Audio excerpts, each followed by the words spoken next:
What's up, world? It's your boy Drew Marcy here for How to Rap, rap coach extraordinaire, leader of the legends, mentor to the motivated. And in today's video, we're gonna give you 3 things you must give up to write better rap lyrics. We're gonna be a little bit more free flowing in this video. I barely have any notes, but this is an issue that I find many up and coming artists and people that wanna learn the science of how to rap, which is why we are the #1 subscribed channel on YouTube in learning the science of writing better rap lyrics. A lot of folks that are starting off are struggling with the order with which they should write rap lyrics, when they should put the chorus, when they should be focusing, when they should take a break. And we need to break these things down because you really have no hope of being that professional level of rapper unless you know the steps and the things to avoid in order to write better rap lyrics. Now, this sounds all well and good, and in this video we're going to give you a lot of step-by-step, easy to follow information, but understand this isn't just some bedroom rapper or somebody at their mama's house who's trying to give you a couple ideas to write better to make you feel good. I've been coaching rappers from around the world for almost 10 years now.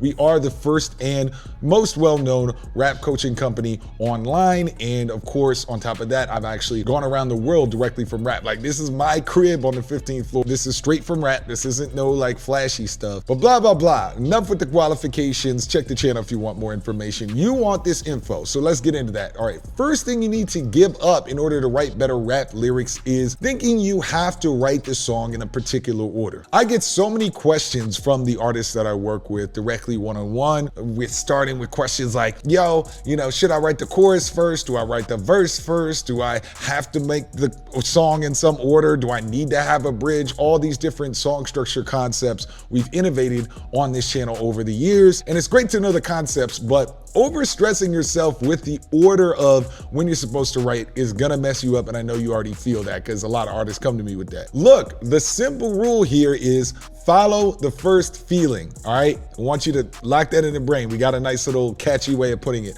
Follow the first feeling. Following the first feeling meaning follow the creative spark that you feel the minute you hear the beat, right? You need to have a relationship between the emotions that you feel when you hear that new instrumental, when you have that first idea for a melody, when you first decide on a marketing plan for your music. You need to have a relationship between those emotions and how to basically put them together to codify them into a marketable, listenable set of creative directions for your music, your marketing, etc. So you don't want to feel limited, but you want to know how to bring that out of yourself, right? And that's following that first feeling. This is a skill that you will develop over time. This isn't something that you watch in a video and you just simply say, okay, I know I have to follow the feeling. I hear the beat. Where's the feeling? Where's the feeling? Stress is something that I want you to build on. And one of the really good ways that I've found to do this is the minute that I hear the beat, the genre, the type of beat, I always think, what is the best location? What's the best environment vibe for this type of beat? So if you hear a J. Cole or Kendrick, sort of earthy, sample, soul style beat, right, with a little bounciness, you already know that probably you're gonna hear this in a lounge situation, or you're gonna hear this from like, the more deep thinking cats as they're driving down the boulevard explaining like consciousness and stuff like that. So you're gonna put yourself and your emotions and your visualization into that location. Or if you hear like the 808 heavy Drake, Lil Baby, right, dripped out kind of vibe, you're gonna think of those clubs around the world that are more likely to play the songs with the ladies. It's probably more mixed gender company, things like that. So you're gonna want to put your mind into the environment and feel that feeling. What does it feel like to be in a world-class club in Vegas with Lil Baby or Drake playing versus whipping down the boulevard with your conscious friend who wants to talk about like the stars and the moon and all that good stuff. So you want to follow the first feeling, and once you're good at sort of finding that creative spark, then you'll have a much easier time with knowing whether to write the chorus or not, or write the verse, or what to write about in verse 1, verse 2, etc. Now, if knowing what to rap about after you have that feeling is something that you struggle with, we do have a free video course in the video description right below my lovely face that you can pick up and come back to anytime. It's totally free. It's just for you, called How to Write a Rap in 20 Minutes or Less, which will explain step by step how I personally always have something to rap about no matter what the beat or the vibe is. But once you get good at following that first feeling and really having a relationship between the minute I hear this type of beat, the minute I have a bunch of instrumentals and I'm cycling through different songs to go to, you're gonna feel a lot better. You're gonna feel a lot more liberated. motivated and just more power in your artistry as a rapper. And the best part is you're gonna feel more focused for the next time. This is something that builds on itself, like it compounds like interest in business, right? And focus is one of the main things that you need as you're trying to become a professional level artist or just really get good if you're here to watch and you wanna write better rap lyrics for your own time. Now, knowing that you have to focus and developing that skill brings us to the second thing you need to give up in order to write better rap lyrics, which is not going on airplane mode enough, all right? Not turning off access to you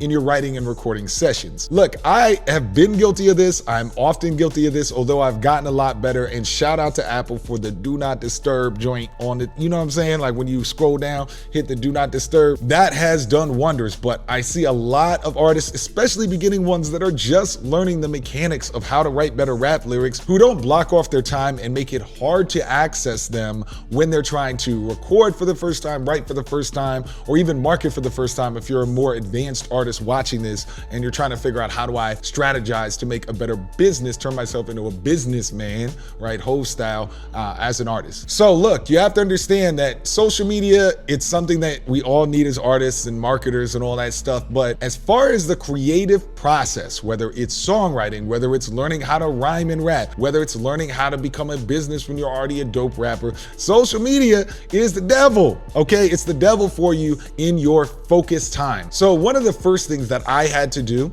and this really helped with writer's block, and of course it helps with business, it helps with me recording and talking to you. One of the first things that I had to do was understand that in a creative process, such as writing a rap and writing better rap lyrics, I am not going to get things finished if I get in the habit of stopping and starting. Meaning that often, you know how this is as a rapper, what would happen is you sit down to write something, you find a beat, you hit record, you write your first verse, and then you think the first verse is so tight, you're like, oh, I gotta sit down, I gotta think of the chorus, and this verse is so good, I don't know what chorus I'm gonna do. So I'm gonna go eat, or I'm gonna take part in some horticultural activities and think of something to put onto this verse I think is really tight. Well, needless to say, what happens 90% of the time, you don't finish the actual song because you get distracted, or once you go eat, you got the itis, you wanna take a nap, all that kind of good stuff. So I realized that I had to have I will not leave this seat until I am finished mentality when it comes to writing rap or doing business,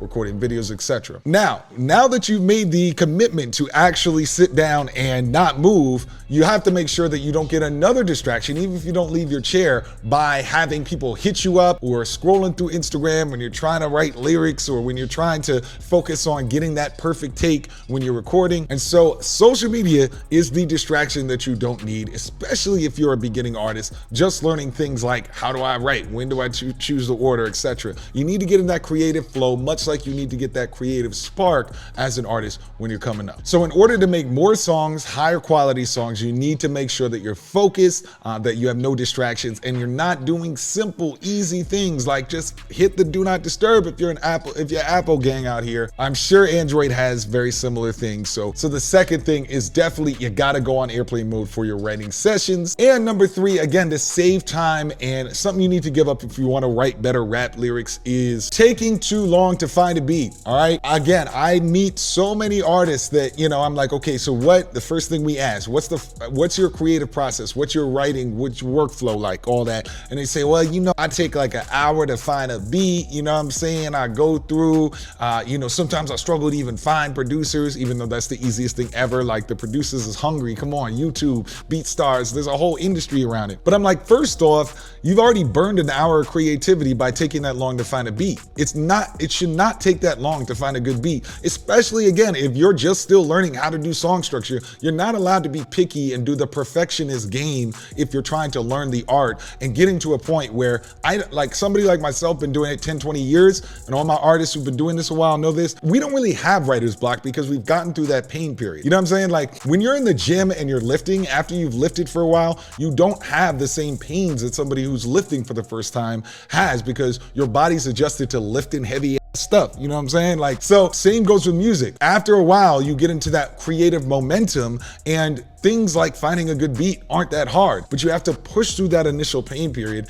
and doing things like taking an hour to find a beat is not going to help you. Like, there's one thing to say, okay, I'm feeling sad, and so it took me about 15 to 20 minutes to find a sad beat that really landed on what I'm feeling. But if you're following step number one, follow the first feeling, and you're developing that skill that we talked about in step number one, it really should become easier and easier. Do not allow yourself to take over more than 30 minutes to find a beat, unless this is your single or you're already signed or there's money behind it. But as a general point, and you should be making 4, 5, 6, 7, even more songs a week, don't allow yourself to burn 4, 5, 6, 7 hours just finding a beat, right? No human can do that. That's some superhuman stuff. That's not possible. Now, again, if you struggle to find beats, if you struggle to know how to follow your first feeling, if you struggle to know how to have a relationship with your emotions about what you want to write about, visit the first link in the video description for our How to Write a Rap on Any Topics course. Let me know in the comments, do you like this more free-flowing, less structured, but a little bit more humorous, a little bit more like natural storytelling style of video? And we'll see you on the next one. I really appreciate your time. It's the big homie Drew, How to Rap. We out here, and I'll see you on the next one.